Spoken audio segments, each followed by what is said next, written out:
कई बार हमारे जीवन में ऐसा होता है जब हमें अचानक से धन की आवश्यकता पड़ती है। कोई सर्टेन अमाउंट होता है जिसकी हमें एकदम से ज़रूरत पड़ जाती है। फिर वो चाहे कोई इमरजेंसी हो, कोई नई चीज़ को खरीदना हो, कोई अपॉर्चुनिटी हो या किसी की मदद करनी हो, पैसों की ज़रूरत पड़ जाती है। और फिर चाहे हम किसी भी तबके के हों, चाहे हम 100 करोड़ के मालिक ही क्यों ना हो, हमें उस समय भी हमें हो सकता है 10 करोड़ की, 20 करोड़ की या 200 करोड़ की आवश्यकता पड़ जाए कोई नई डील को क्रैक करने के लिए, खरीदने के लिए या किसी नई अपॉर्चुनिटी को ग्रैब करने के लिए। तो आज के इस अध्याय में मैं आपको एक ऐसा उपाय बताऊंगा जिसमें आप बहुत ही आसानी से इस प्राचीन उपाय को कर पाएंगे और उस सर्टेन अमाउंट की जरूरत को आप तुरंत पूरी कर पाएंगे। आपके लिए तुरंत से उसकी व्यवस्था हो जाएगी। नमस्ते है जी, धैर्यवान हीलिंग साइंस से मैं हूँ धैर्यवान, आपका अपना हीलिंग मास्टर। साथियों, कई बार हमारे जीवन में चाहे हम किसी भी तबके के हों, किसी भी स्तर के हों, चाहे हमारी आय 10,000 रुपये महीने की हो या 10 लाख रुपए महीने की हो, कई बार ऐसे जीवन में ऐसी परिस्थितियाँ आती हैं जिसमें हमको धन की आवश्यकता एकदम से पड़ती है। आजकल परसों में हमें धन की व्यवस्था होनी चाहिए। तो ये एक प्राचीन गुप्त विधि है जो प्राचीन मिस्र में किए जाते थे और आज भी है। भारत के भी कई जगहों पे, साउथ इंडियन कल्चर में भी आपको ये देखने को बहुत मिलेगा। जो भी धनाढ्य लोग हैं, जो लोग भी इस रिचुअल को जानते हैं, पारिवारिक शिक्षा जिसे कहते हैं कि पीढ़ी दर पीढ़ी जो शिक्षा मिलती आई है, तो बुजुर्ग अपने बच्चों को ये सिखाते आए हैं। और आज के समय में इंटरनेट के माध्यम से हम इस ज्ञान को बाँट पा रहे हैं आपस में। तो आइए हम सबसे पहले सीखते हैं इस विधि को। बहुत ही आसान विधि है। तेज पत्ता, तेज पत्ते में धन से जुड़ा हमने कई रिचुअल लिखा हुआ है, कई चीज़ों को हमने समझा है। आज हम इमरजेंसी मनी, मतलब हमें जब आवश्यकता, इमरजेंसी नहीं बोलेंगे, जब हमें अचानक से आवश्यकता पड़ रही है।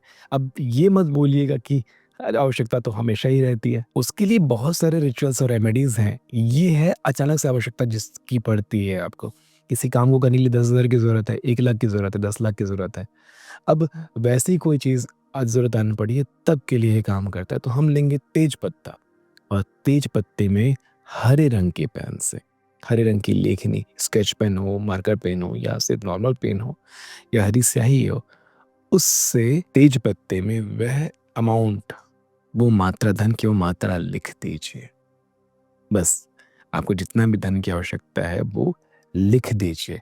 तेज पत्ता कैसा हो, कहीं से कटा फिटा ना हो, कहीं से भी दाग धब्बा ना लगा हो, कहीं पर भी कीड़े ना खाए हों, कहीं पर से कीड़ों का जो बीट होता है, मल मूत्र होता है, वो ना लगा हुआ हो। साफ सुथरा बिल्कुल बढ़िया तेज पत्ता, सूखा हुआ तेज पत्ता, उसमें वो अमाउंट लिखिए और इसको एक स्तर और आगे बढ़ाते हुए 8 का सिंबल बना दीजिए उल्टा, यानी कि इंफिनिटी सिंबल बना दीजिए।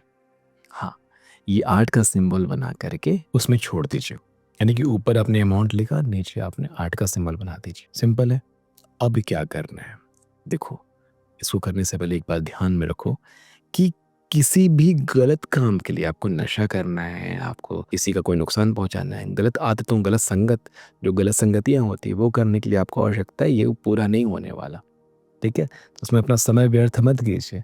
अच्छे कामों के लिए, किसी की हेल्प करने के लिए अगर ये कर रहे हैं, तब तो ये बहुत ही जल्दी काम करता है। वापस आए, फिर क्या करना है?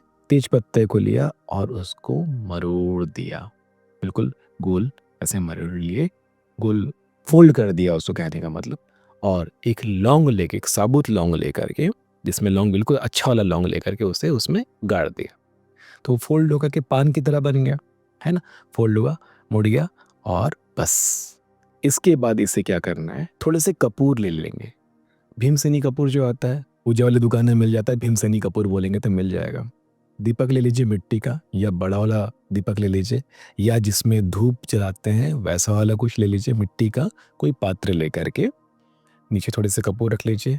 इस बढ़िया जो आपने बनाया है, बीड़ा आपने बनाया है, उसे रख दीजिए। उसके ऊपर थोड़ा सा कपूर डाल करके उसे आग लगा दीजिए। ध्यान रखना, जिस टाइम पे भी आप ये काम करेंगे, आपके आसपास कोई ना हो, बिल्कुल गुप्त रूप से करिए।